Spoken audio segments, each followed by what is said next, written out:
Good morning, friends. Today you'll learn a little more about the Cherokee people and the forced journey that they made, which is called the Trail of Tears.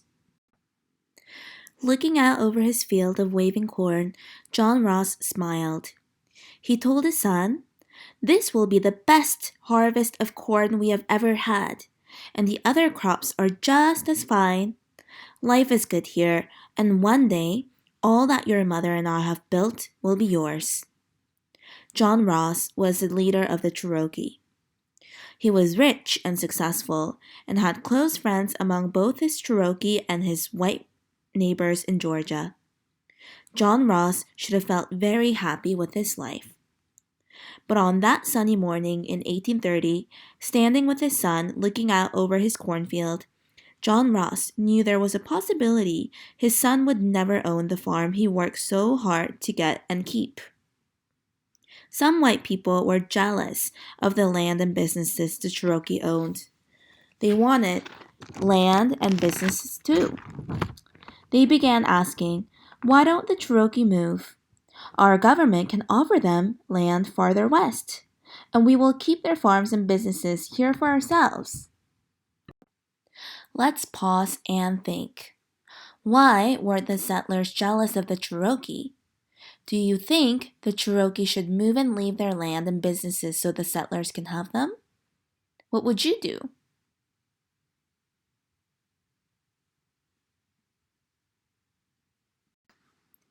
Many of the Cherokee were worried. They did not want to leave their homes, and they were afraid that the U.S. government might force them to leave. John Ross tried many different ways to talk to the U.S. government and pleaded with them not to relocate the Cherokee. The government didn't listen.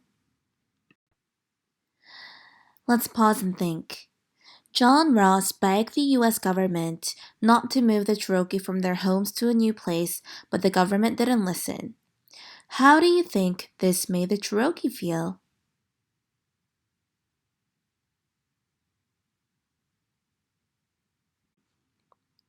2 years prior, in 1828, an army general named Andrew Jackson had been elected President of the United States. Remember, you learned about Andrew Jackson in the War of 1812? President Jackson was on the side of those settlers who wanted to take Native American land. President Jackson insisted that Native Americans move west to what was called Indian Territory. The Indian Territory was land in the west that the government set aside from the Native Americans. And insisted means demanded, so President Jackson made the Cherokee relocate. He sent soldiers to make them go.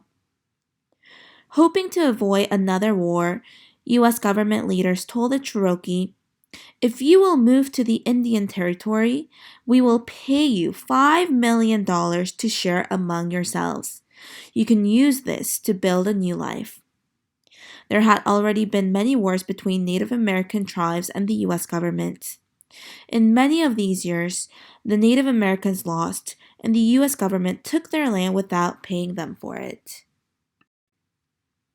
The U.S. government had promised to supply the Cherokee with wagons, oxen, horses, and food for the long journey, but there were not enough supplies for all of them. John Ross helped organize the Cherokee to face the problems of a long, difficult journey and a lack of supplies. "We will divide into smaller groups and make sure there's a doctor for each group. We do not have enough food to feed everyone, so we will have to hunt and fish on the way. There are not enough wagons to carry all the children, the old, or the sick. Many of us must walk and carry what we can on our backs." When the Cherokee set out, there were so many people that the line stretched for 3 miles. Let's pause and think. What do you think happened to the Cherokee without enough supplies such as food? Do you think this was an easy or difficult journey for this many people with so few resources? The road west was difficult. Many Cherokee were sick or injured, but they could not stop to heal. They had to keep walking. It was miserable. Then, pathway to the Indian Territory, while in Kentucky in November, the Cherokee encounter a horrible winter storm. Through the bitter cold and falling sleet and snow, the Cherokee continued their journey. Many people died, and even after the storm ended, others were too weak to finish the trip. So many Cherokee died on the way that the survivors call this journey the Trail of Tears, and it has been called that ever since. The Trail of Tears and other forced movements of Native Americans are some of the saddest events in the history of the United States, but that is why we need to remember them. It is important to remember the sadder parts of history to prevent them from happening again.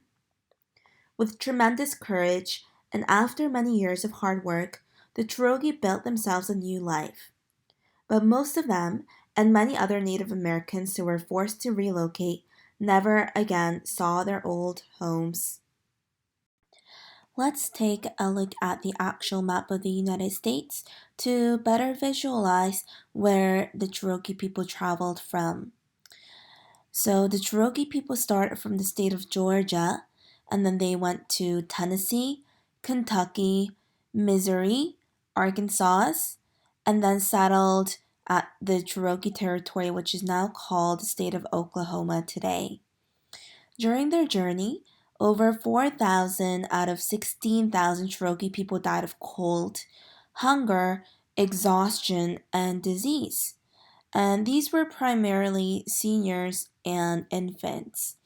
The Cherokee people call this journey the trail where they cried. So this trail today is still called the Trail of Tears.